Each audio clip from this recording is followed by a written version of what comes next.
There are a lot of double under videos out there, but this one's going to be the best. We're going to break it down. There are 3 things that you need to do in order to start mastering the double unders. I'm going to go through that, and then I'm going to talk about some specific progressions and ways of actually practicing effectively to get up to the point where you're just kind of cruising and being a double under champ. So here's how we're going to do it. First thing is going to be, we're going to isolate each component. So the first one we're going to talk about is spinning the rope. So go ahead and grab your skipping rope in one hand just like this, and we're just going to talk about your rhythm and timing.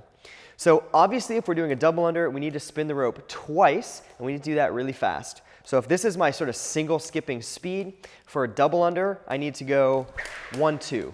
And what's absolutely essential there is that you hear the rope whipping through the air. So if I just go 1, 2, and I don't really hear that whipping sound, that's not good enough. Okay, so you need to practice this till you can get that whipping sound down and consistent.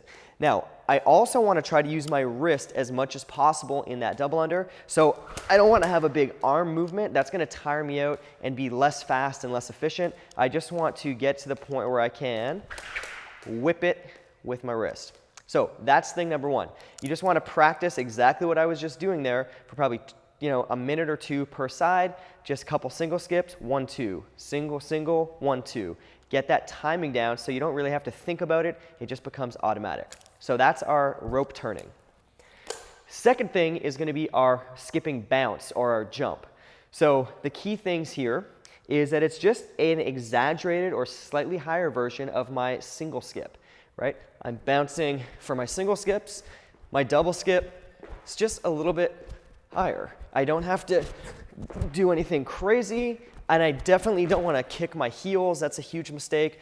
Point my toes, do anything different. My body should stay completely straight. When you mess up the jump, you're either going to not jump high enough, or you're going to do something weird with your body. Now, you can do one double under pretty easily by pulling your heels up or doing something like that. But when it comes time to rebound into the next skip, it's very, very difficult when you're like this or like that to consistently do that over and over and over again.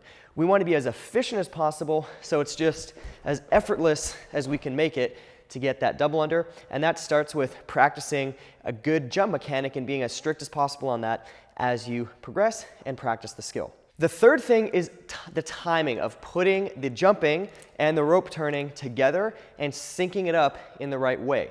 A lot of people mess this up. When I'm spinning my rope, it hits the floor in front of my foot just a little bit right here, and you can actually hear a sound. It makes a little ticking sound. As soon as you hear that sound, that's when you want to start your jump. So I jump, jump, jump, jump, double jump, right? Or jump higher and spin the rope faster. If you jump too early, which is a very common mistake, the rope's here and it has to travel extra far to get under your rope or your feet twice. If you jump when the rope is just in front of your feet, when it makes that sound, it has to travel the least distance possible so you have the best chance of making your double under. The best way I have found to practice this is just to grab the rope in one hand at first and to do, let's say, 3 to 4 single skips, timing it up here. Jump, jump, jump, big jump.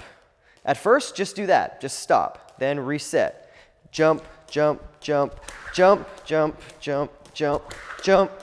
And then you can start stringing it together like that. If at any point in that process you feel that your timing gets out of sync with that rope making that ticking sound on the floor, stop and reset, because then you won't be practicing the right thing. You want to just constantly ingrain what that needs to feel like and where you need to jump. The easiest thing you can do is just watch the floor right here when you're doing this drill to make sure you're doing it properly. Once you feel comfortable with that, it's time to put it all together. When you do this, it's probably a good idea to keep your eyes up instead of staring at the floor. And what I would recommend is starting with some single skips, doing as many single skips as you need to get into a comfortable rhythm, and then attempting one double under and then stopping. So that is phase 1. Boom. You want to make that one double under as good as possible. So if you're doing something crazy with your feet in your jump, if your timing's a bit off, Stay there, get that one double under as perfect as possible. You can film yourself or get someone to look at you if you're not sure if you're doing something crazy.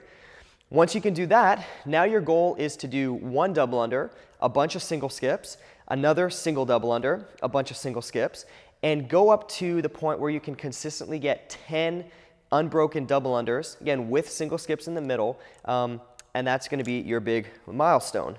So what you want to do is as many single skips as you need to get back into a comfortable rhythm. At first, the first few singles after your double under might be a little tricky. Do whatever you need to get back, and then jump back into a double under again. Only attempt a double under once you're in a smooth, consistent rhythm. If you're still catching your rhythm and recovering from that double under attempt previously, do more single skips until you even it out. Once you can get 10 double unders like that, now it's time to do consecutive double unders. And I would start by just doing 2 double unders and then a bunch of single skips, working on making that rebound as easy as possible. If you're having trouble with it, just isolate the jump again. So I'm going to go single skips, double, double, singles.